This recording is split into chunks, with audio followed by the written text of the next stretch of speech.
I was depressed. I just had to close down a startup, and that startup left me in debt to the tune of $150,000, which was a lot of money in 2013.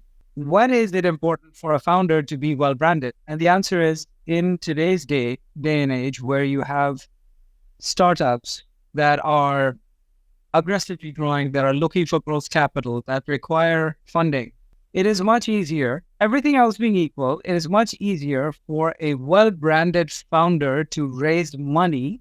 For me, brand equity is the sum of all the things that have to go with you if you or your business are acquired by somebody else.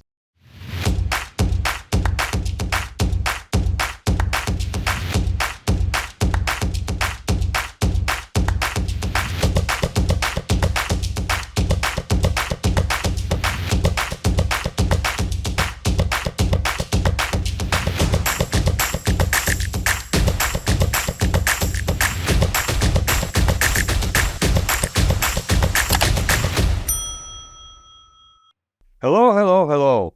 Today, I am really proud to present you my next guest, Omar Abedin. Omar is a serial entrepreneur and marketing guru who wrote the book called Building Brand You. It's all about your experience and people's experience and his own experience, how to build brands. Today, Omar runs venture studio of 8 startups that is called PTH Venture Studio. Hello, Omar. I am really happy to have you here. Hey, Leon, how are you? It's great to be here. Thanks for having me. Yeah, thanks. I'm okay. And I'm really very excited. When I was reading your book, I found so many interesting ideas that just should be developed even further and presented to the community, to our community. So I like your quote. The product is thing on the shelf. The brand is idea in the mind. So some difference between tangible and intangible. And intangible, this is what most difficult to keep in people's mind. So, yeah, so for me, it's very interesting if we need personal brand or company brand. And if we need both, how to manage development of both at the same time. For example, Coca-Cola or Nike. I don't remember who is founder of the Nike. I don't remember who is founder of Coca-Cola, but I know Coca-Cola. But at the same time, I know a lot of founders, Elon Musk, I don't know, Steve Jobs, who build their brand and their company's brand at the same time. So, but what should go first? Well, thank you. That's a very, it sounds like a simple question, but actually it's got quite a few layers. So it depends. I think the short answer is it depends. Now, if you have a company that's 100 years old, like Coca-Cola or Procter & Gamble or Unilever, no one cares who invented Unilever. Like, what was their first product? No one really knows that they used to make soap out of, fat and whatever 110 years ago. And that's how they started. No one cares that Reckitt Benckiser is an amalgamation of 2 companies that were formed a long time ago. Because the companies have established themselves and the companies have personas and their brand have personas. In many cases, companies have competing brands in the same category, but consumers don't know that.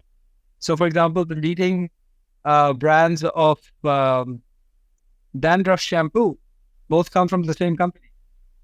But consumers are unaware of that because the brand has its own persona. For example, beauty soaps like Lux and Dove and so on, they appear to come from different companies, but actually are only differentiated by the persona that we attach to the brands.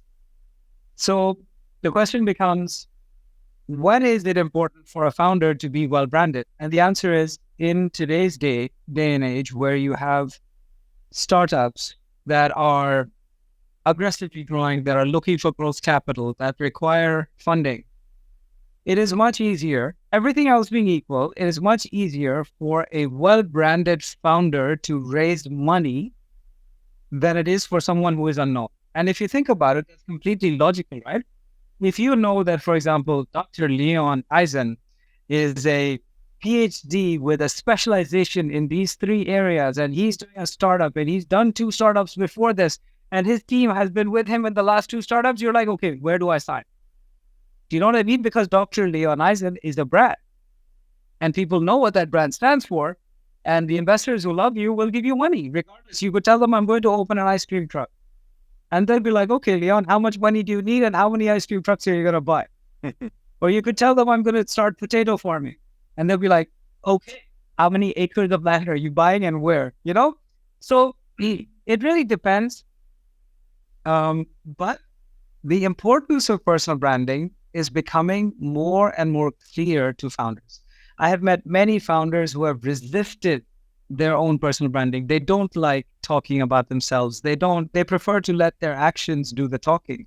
And that's great in 1995 or even 2005. But now, if you are not seen as a subject matter expert, if you are not seen as the go-to person in that field, as, someone who you want to invite to a panel or to, run a discussion for you or to make a podcast for you or whatever, then you're selling yourself short. You're making it more difficult for yourself to succeed. And that's why personal branding is very, very important in startups. And so, you mentioned Elon Musk briefly, but, if Elon says, hey, I'm going to start a venture that takes people to the moon, which he did a few years ago, people said, sure, how much money do you want? What business did he have going to the moon? And yet, look at SpaceX today, right? They blew up a number of engines, they blew up a number of vessels, unmanned, all of them, thankfully. But then eventually they nailed it, and now they're able to do something that even NASA cannot do, which is recover those rockets and use them again and again and again and again. So look at every one of the other famous founders that we have. Whether you like them or not is not important. You don't have to like Mark Zuckerberg, right? You don't have to like Jeff Bezos or Elon Musk for that, but you know who they are. You know what they stand for. And therefore, or for that matter, Richard Branson. I mean, the list is quite long, right? So once you know what a person stands for, it's easy to decide whether you want to support their journey or not. So that's why personal branding, I think, is really important nowadays.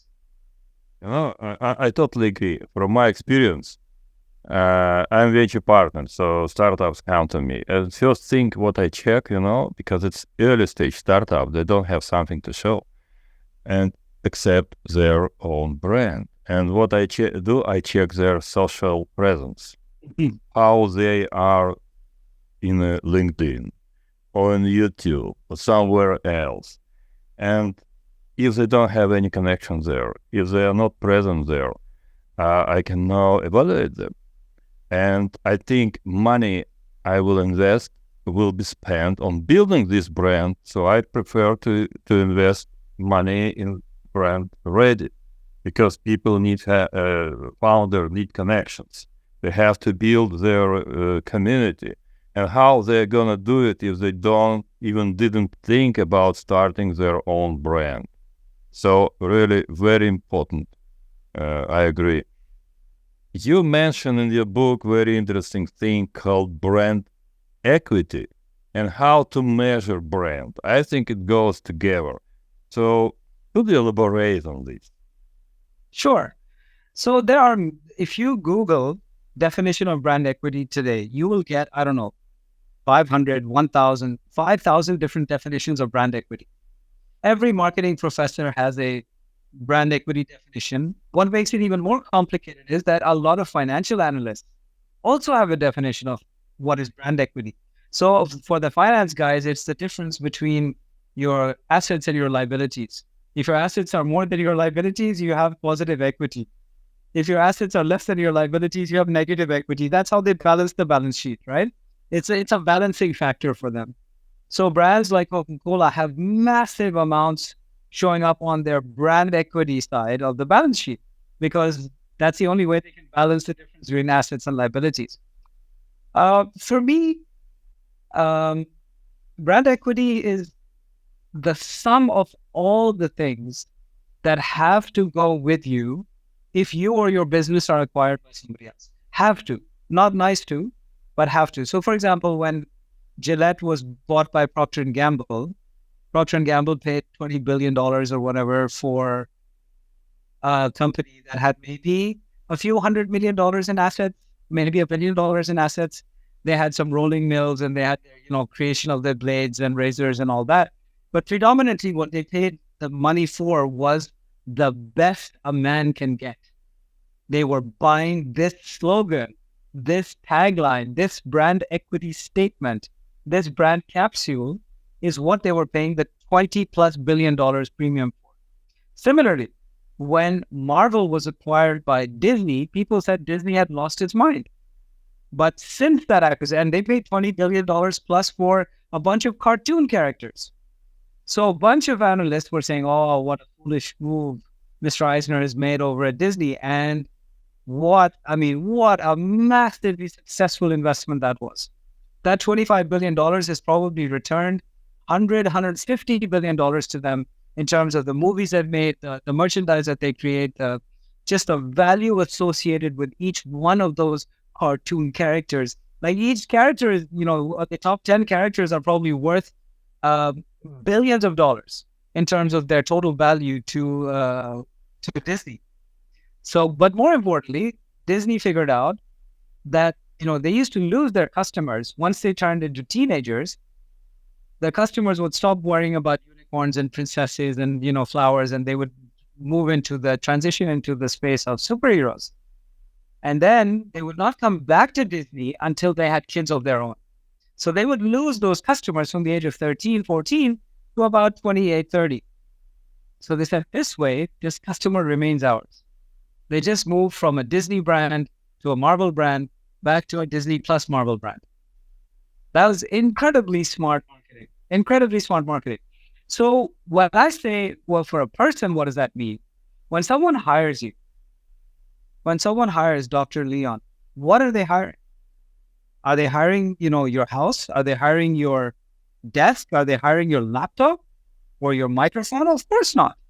You could get up today from all of these things and go and sit in an office in New York or in Silicon Valley and do exactly what you're doing. Why? Because all of your equity is inside here and inside here. All of it. And you don't even need yeah, absolutely. And your network. Your network goes with you wherever you go, right? Your LinkedIn presence, your podcasts, your own branding that travels with you. It doesn't matter where Leon is based. Doesn't matter who he works for. What matters is I come into town and I have 25,000 people in my network. And by the way, 20,000 of them are high net worth individuals and investors and founders. And so my network has a value of maybe $10 billion. And you can actually quantify it. If you wanted to, you could sit down and go through your list or hire 10 interns to say, okay, how much is this person worth? How much is this person worth? How much is this person worth? Just Google it. And if you have 25,000 people, sure, it'll be a data crunching exercise. But you could literally turn around and say in a matter of 1 month worth of work, you could say my network is actually worth $100 billion. So everything in the world of brand equity is quantifiable. We're always too lazy to quantify it. But that's how I view brand equity. Everything that has to move with you when you move to a new role, a new position, a new place in life. This is like politicians quantify people. So how many people how many followers you can bring to this election. Absolutely. Yeah, this is very similar. Yeah. So you touched very interesting point about that each brand has its own zone of authority. And this question is correlated with what kind of choice of the branding we have to choose. because, as we discussed before, startups, specifically startups, they come up with some technology, and they like to present different markets where this technology could work. And it's very difficult to move them from this proposition, because actually they think they want to just put their hands in all these markets. That's impossible for the startup. So the choice of the brand is very important with correlation with zone of authority. So let's start with an example from current affairs, right? Something that's quite interesting in the US and actually to people all over the world. Let's compare the two brands of Joe Biden and Donald Trump, right? Doesn't matter who you like, who you dislike, what their policies are. If you look at their brands, the essence of their brands and their brand identities, you'll find that Donald Trump actually has a more clearly defined brand, a more clearly defined zone of authority than Joe Biden. And this is the problem that Joe Biden is facing today. Donald Trump, again, whether you like it or not, is immaterial. His brand stands for MAGA, Make America Great Again. And all the stuff that goes with it, right? All the stuff that goes with it. And so this is what defines a power brand, that it has many associated connotations. At least we know what to expect from him. Exactly. And apparently the latest Time magazine article, it lays out exactly what you can expect from another Donald Trump term, right? Joe Biden's problem is a massive problem of perception versus reality. The reality of the economic performance of his government is, I mean, if you look at the facts, it's hard to deny the numbers, right? The lowest jobless numbers ever, I think in 50 years. So very, very low unemployment, massive job growth, inflation coming down, fighting the good fight on healthcare, just student loan relief. There's so much stuff that they've done. But for some reason, their marketing is so poor, their messaging is so poor that people think, oh, I'm doing fine. I'm actually, personally, myself, I'm doing great. Even my state is doing great. But at the national level, we suck. And it's completely nonsense. But in marketing, we say perception is reality. And so the single biggest job of a CEO or a marketing VP or director is to create and manage perception. Authentic perception. Authentic perception. Actually, you can't make up bullshit, right? People see through bullshit. People see through it. You can fool them once. The second time, they'll be like, nah, you're talking through your hat, right? But when Joe Biden and his team, they have so much authentic stuff to talk about, and yet they are unable to move the needle on perception. How is it that a person who has been indicted 4 times, who has 87 or 88 counts of federal indictments against him, is tied in the polls with Joe Biden at this point? I don't understand. I just do not understand, except the only explanation that I have been able to come up with is that Donald Trump is well branded compared to Joe Biden. You know what he stands for. And doesn't matter. And doesn't matter. It's negative or positive. It's brand, it's clear brand and authentic clear brand. 100%. Yeah, you go and talk to people at his rallies and they're like, I will vote for Trump even if he shoots someone in the face. I don't care. Because he says it like it is. He's fighting my fight. And, he's a billionaire, tycoon, real estate, Wall Street guy from New York. And for some reason, middle America loves him. This part I am struggling with. Maybe it's the language. Maybe it's the fact that he uses a lot of swear words. He talks like them. He acts like them. He acts tough. He acts like a strong man, like an authoritarian, which they like. So whatever the cause is, The reality is that his brand is much more clearly defined than Mr. Biden. And that is that's a very relevant challenge for all of us looking at the world and saying, oh my God, what will the world look like a year from now when the US election is over? Same with Putin. Exactly. Oh, yeah. Very 100%. clear defined brand. No any uncertainty. Everybody knows what he's going to do. What do you want else? Yeah, absolutely. Absolutely. So that's what we talk about, a zone of authority for brands. Oh, amazing. Thank you. I think everybody should learn it. It's specifically startups. They should learn how to deliver their pitch and build their brand based on these. Yeah. Okay, very interesting. And you, in your book, you just outline specific steps how to build a private brand, I would say. Private brand, yeah. So could you discuss it a little bit more? Sure. So by private brand, you mean personal brand? Right? Personal brand. Private, personal, yeah, right. So the step number one is to actually find out how you are currently seen. The thing is that we tend to believe that we always believe that we are better than we really are. So we believe that we are more handsome than we really are. We believe we are funnier than we really are. Everyone is laughing at my jokes. Actually, most of the time, they're not laughing at your jokes. They're laughing at you. But you think, you hear ha, ha, ha, and you think, oh, everyone loves my humor. Everyone loves my jokes. We believe we're taller than we are. We're thinner than we are. We're always surprised. We go to a store and we want to buy 34 waist trousers. And, this store I have to buy 37. This store's sizing is wrong. Actually, it's not wrong. Your measurement in your own mind is wrong, right? So the first thing you need to do is to go and ask people who really care about you, who are your audience. Ask them how they see you. And the people who value you could be your boss, could be your coworkers, could be your friends, could be your family, right? These are stakeholders in your brand. They have a vested interest in your brand. If you can convince them to give you real feedback, this feedback will change your life. Some of it may not be to your liking. Some of it will be unpleasant. Some of it you'll be like, really?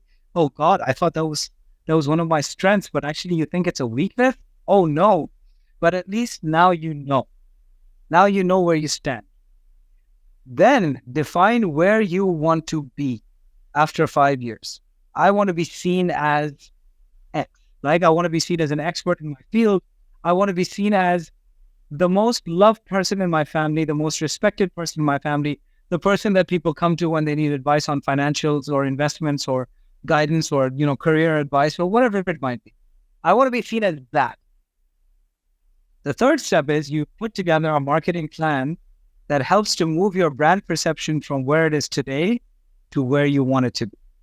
So what does that mean? So maybe you start becoming more active on LinkedIn to build your professional brand. Maybe you start tagging your boss and your coworkers on achievements for the company. So you give them credit, you make them shine. And so people start saying, oh, this guy, man, I love it when he tags me because my profile views go up. And, even people who pretend they don't like LinkedIn, everyone likes profile views. Okay. Yeah. If you post something and you get 5 views today, but tomorrow you post something and you get 10 views, there's a little dopamine being released right there, right? Immediate dopamine release. And I like it. Yeah, I like this. This is a good feeling. I got 10 thumbs up, and maybe some people commented on what you wrote and so on. So on the professional side, you can start doing things like that. You can start attending industry events. You can start becoming a speaker, sharing your views, and people will then start reaching out to you and saying, hey, I liked what you wrote there. Would you be interested in joining a panel discussion on the subject? And then you go, oh yeah, okay, send me the details of the panel. And then, you go and talk and you start building your narrative as a subject matter expert in that space. On the personal side, it's a little bit more challenging because most people don't really like to give that kind of feedback. Sometimes you're just known as, oh my God, that guy's a pain in the ass. People will not tell you. They'll still hang out with you because you pay for stuff or because they like you. But, you're just anal. You're just a pain in the ass to be around. Like, there are some people who have to go to the bathroom 15 times when you go out on a 3-hour excursion together. Many people will put up with that because they genuinely like your company. But some people will say, dude, why is this such a problem? Why don't you go see a doctor and figure out if you can increase the size of your bladder so you don't have to go to the bathroom this many times? There's medication for that. Why are you not going to a doctor? Or maybe it's anxiety that's causing them to go to the bathroom, right? There could be a dozen underlying factors that they're not dealing with because they don't want to go to a doctor. So this kind of feedback, if you get it, you can do something about it. There's another friend of mine who had the most amazing personality, but the worst teeth you've ever seen. Just terrible teeth. And he would not get his teeth fixed because he said, oh, if people like me, they should be able to look beyond my teeth. But eventually, at the age of 40, he realized that his personality was being impacted by his teeth. So he would keep doing this with his upper lip to try and cover his teeth up, and then his speech would change. And then, all the time he would think, are people looking at my teeth? Are they laughing at my teeth? Are they talking about my teeth? And then eventually he got counseling. And his therapist told him, look, why don't you just get it fixed? What's the problem with getting a Invisalign, and fixing this? And he bit the bullet and he went and did it. It took him 5 years to straighten his teeth. But he has a perfect smile now. And he's in it. Yeah, agree. Much more confident, much more outgoing. So once you get this feedback, you can do stuff about it, right? If you don't get feedback, how do you know? Yeah. So asking for feedback and internalizing feedback is a big skill. It's one of the most difficult things to do. And then you build, you continue building on that. And it's not easy. I'm not saying it's easy. You'll go wrong. You'll make mistakes. But if you stay on the path, it will take time, but you will build the brand that you want and that you deserve and what you want to be known for. Yeah. Amazing. Omar, you are like me, deal with startups every day. And what's interesting, they picture such amazing image of their startup or their business, trying to convince and thinking we don't understand. So startup is trying to exaggerate all their business, and the investor is trying to cool down these startups. So what I learned, they don't ask some feedback from their peers. They go strictly to investor and try to convince by creating some amazing picture. But this is not only startup. Today, I was reading American Whale board. American Whale lost 97 of its valuation for the last year. Right. And I was looking for something to talk about why it happens. I was looking for something, a real problem they're talking about, but they blame everything except themselves, and they picture again amazing future in 26. We will grow, we do transformation. So if you go down, the best way to say, okay, I do transformation. What can you say? Yeah. And I didn't find something really, a lot of positive, but some real brand, how to support this brand. I didn't find it. Not only me, because after they picture all this future, their share is down twice again. So even big companies cannot do it. It's a big problem. And I really jealous your companies because they can learn from you, and I'm sure they don't do these mistakes anymore. And so I would hope so. Yeah. When startup come to me, the first thing I check his social presence, and the second thing I ask founder to draw me a real picture. And this is what get me excited about startup and understanding. Recently, I I was a mentor of one startup, interesting startup, and I thought he can go to the market in 2 years. And he said, no, you're wrong, 4 years. Believe me, because it's my subject, I know how it works. Wow. I really, it's very nice. So I like this startup and I'm going to continue with them.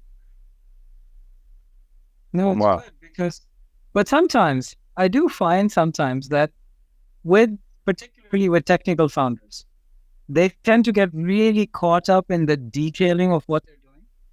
So they want to produce a perfect app or perfect product, 100%, all the bells and whistles, the full leather interior and the, ABS brakes and the 15 airbags and the halogen lamps. They want the whole package, right?